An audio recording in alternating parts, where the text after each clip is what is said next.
안녕하십니까, 양파TV입니다. 네, 이제 귀가를 했으니까 이제 D33번부터 다시 한번 문제를 풀어보도록 하겠습니다. 이제 몇 문제 안 남았어요. D33번, 34번, 35번만 풀면 드디어 이제 D단원이 끝나게 되고, 이제 2단원 들어가시면 화학 결합에 대해서 저희가 다루게 될 텐데, 이 부분 같은 경우에는 상당히 간단한 문제들이 많이 있어요. 네, 수능에 나올 법한 문제들조차도 이제 좀 간단간단한 문제들이 있는데, 여기서 이제 제가 예전에 특강을 했었던 VSEPR이랑 섞어서 이제 공부를 하시면, 물론 이제 교육과정에는 없지만, 네, 좀 더 풍부한 화학 지식을 얻으실 수 있을 거라고 예상이 됩니다. 우선은 D단원을 마무리 지어보도록 합시다. 이번 주엔 D단원 마무리 짓도록 하고, 이제 바로 다음 주 이제 일주일 뒤에 이제 2단원 개념 설명을 하도록 할 것이고, 이제 그 다음 주에 수능 선택지와 자료를 풀고 문제 풀이를 조금 한 다음에 그 다음부터 2단원을 본격적으로 진도를 나가도록 하겠습니다. 2단원 같은 경우에는 아까 말씀드렸듯이 이제 좀 간단간단한 문제들이 많이 분포해 있기 때문에 빠르게 끝내고 이제 F 단원 분자구조의 다양성 단원으로 넘어가서, 여기도 그렇게 어려운 문제는 딱히 없더라고요. 근데 여기서 이제 루이스 전자점식이 나오게 되고, 어 MO라는 게 있는데, 이제 VSEPR이랑 유사하게 이제 분자 구조를 다룬 이론 중에 하나인데, 이제 MO 이론에 대해서도 어, F 단원쯤 할 때 같이 다루도록 하겠습니다. 이제 그거는 특강으로 분류해서 이제 놓을 테니까, 이제 관심 있으신 분들은 한번 들어보시면 많은 지식을 얻을 수 있을 것이라 예상됩니다. 그러면 이제 D 단원 마무리 지어보도록 합시다. 일단 D33번입니다. 이거는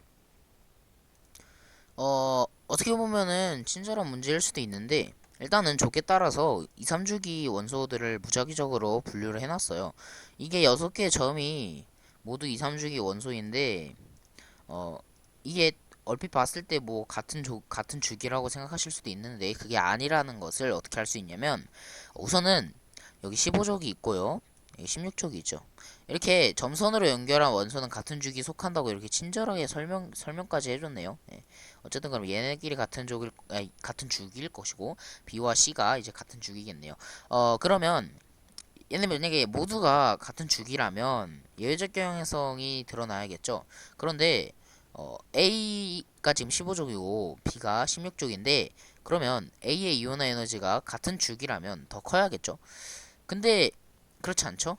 그렇기 때문에 A와 B는 일단 다른 주기임을 점선 없이도 알 수가 있고요. 그러면 무슨 주기인 것까지도 유출할 수 있어야 되는데, 아시다시피 주기가 커질수록 같은 족일 경우에 이온화 에너지가 작아지는 이제 그런 경향성이 있습니다.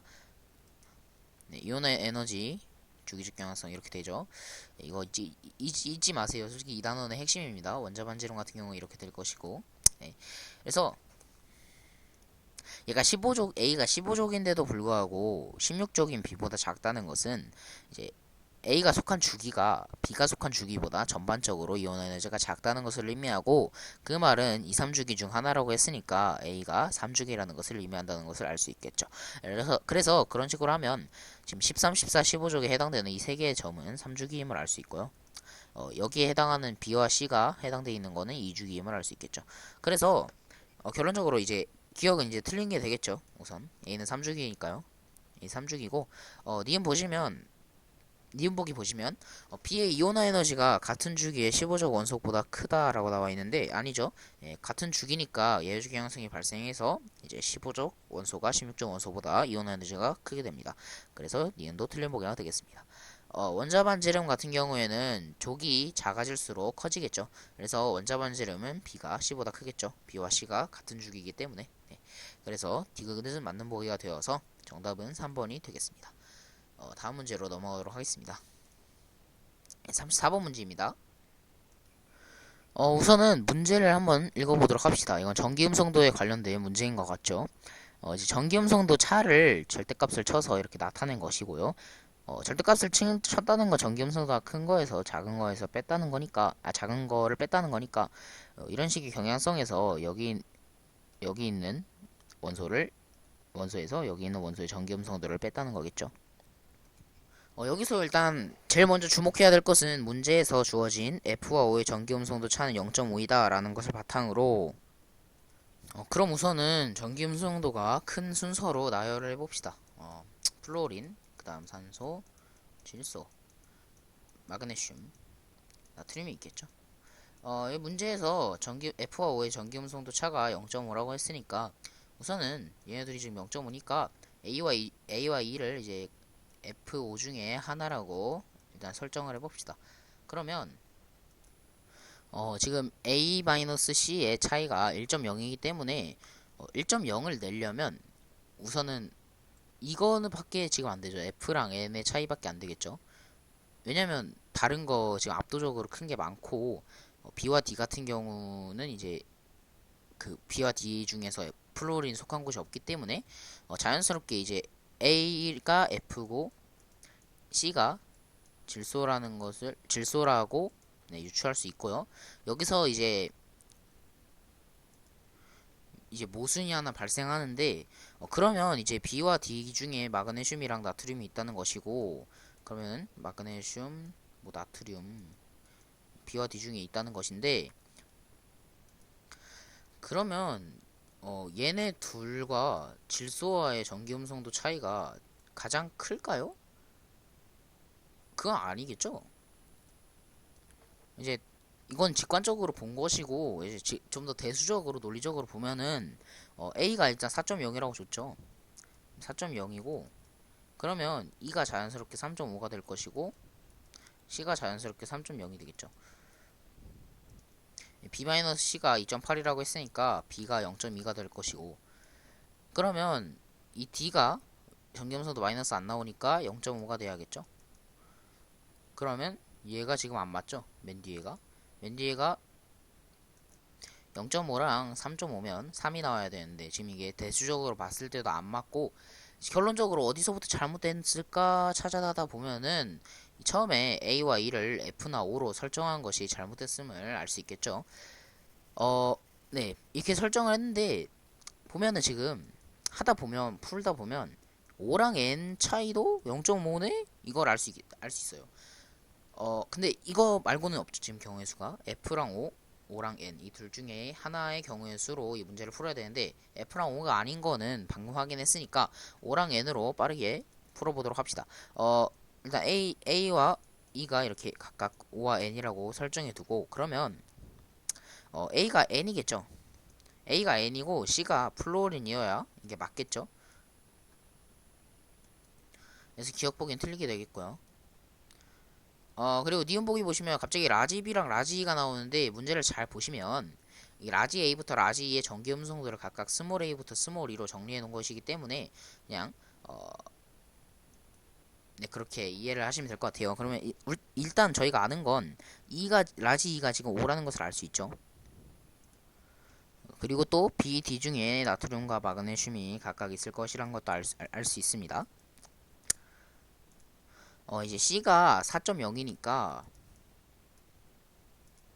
B를 일단 나트륨이라고 가정을 해봅시다. 그럼 나트륨의 전기음성도가 1.2가 되겠죠. 그리고 나트륨보다 마그네슘이 크니까 마그네슘의 전기음성도 1.5가 될 것입니다. 그럼 얘가 자연스럽게 D가 되고 지금 E가 아까 질소라고 했으니까 질소가 아니라 산소라고 했으니까 3.5와 1.5를 하면 네, 안 나오죠. 그래서 라지 B가 마그네슘임을 알 수 있겠죠. 라지 B가 마그네슘이니까 MgO가 생성이 되겠죠. 니은에서. 그래서 니은 맞는 보기가 되겠고요. 디귿에 보시면 네온의 다락상 전자배치를 갖는 이온 중 이온 반지름이 가장 작은 원소는 D이다. 이온 반지름이 가장 작으려면 등전자 이온에서 양전하가 가장 큰 것이 이온 반지름이 가장 작으니까 Mg2 플러스가 가장 작겠죠. 그래서 라지 D가 아니라 라지 B가 가장 작음을 알 수 있겠습니다. 그래서 디귿은 틀린 모의가 되어서 결론적으로 니은이 되겠습니다. 이 문제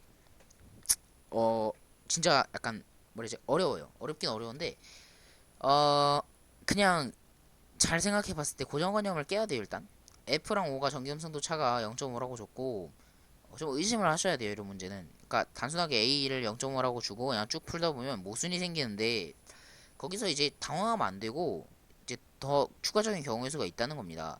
일단 문제가 나왔다는 거는 이게 못 푸는 문제는 아니라는 거고 그런 믿음이 있어야 돼요 일단.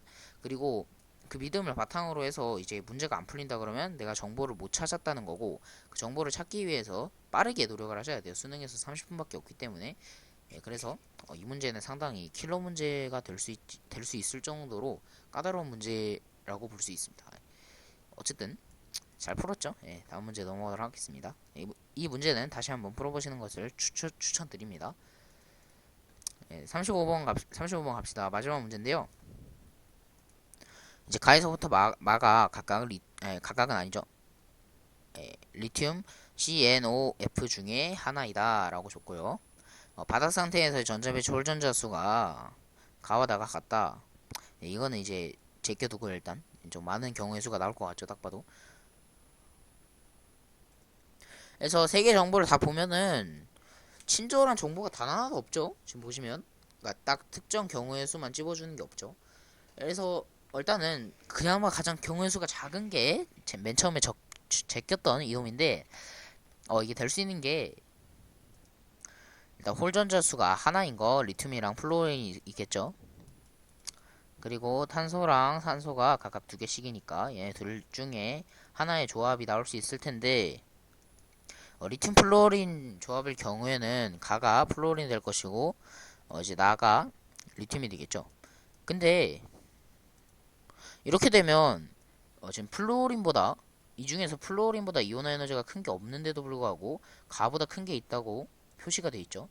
그러면 가가 플루오린이 아니라는 게 되고 결론적으로 리튬과 플루오린 조합이 아니라는 게 됩니다. 그래서 결론적으로 봤을 땐 원자과 전자수가 가가 더 크니까 가를 O라고 할 수 있겠고 나를 C라고 할 수 있겠죠. 얘가 CO 조합이 되게 되는 것입니다. 그러면 O보다 원자과 전자가 큰 게 이 주기에서는 F밖에 없죠. 원자과 전자수가. 그러면 이제 마와 한 가지 없는 게 라까지 확정 지을 수 있겠죠. 이제 다 가가 산소인데 이 산소보다 더 크려면 플루린 말고 이제 질소가 있습니다. 마가 질소겠죠. 중복되지 않아야 하니까요. 각각이라 했으니까. 그럼 가가 오고 그러면 자연스럽게 라가 리튬이 되겠죠. 그러면 나가 리튬이라고 나와 있는 기억 보기는 자연스럽게 틀린 보기가 될 것이고요. 라는 뭐죠 지금? 라가 리튬이고요. 다가 플루오린이죠. 제1 이온화 에너지 분의 제2 이온화 에너지는 라가 다보다 크다. 네, 맞죠. 리튬 같은 경우에는 한 번 떼고 두 번째 뗄 때 헬륨 떼는 것만큼 힘들죠. 그렇기 때문에 니은은 당연히 맞는 보기가 되겠고요. 네, 다 보시면 등전자 이온에 대한 개념 또 나왔죠.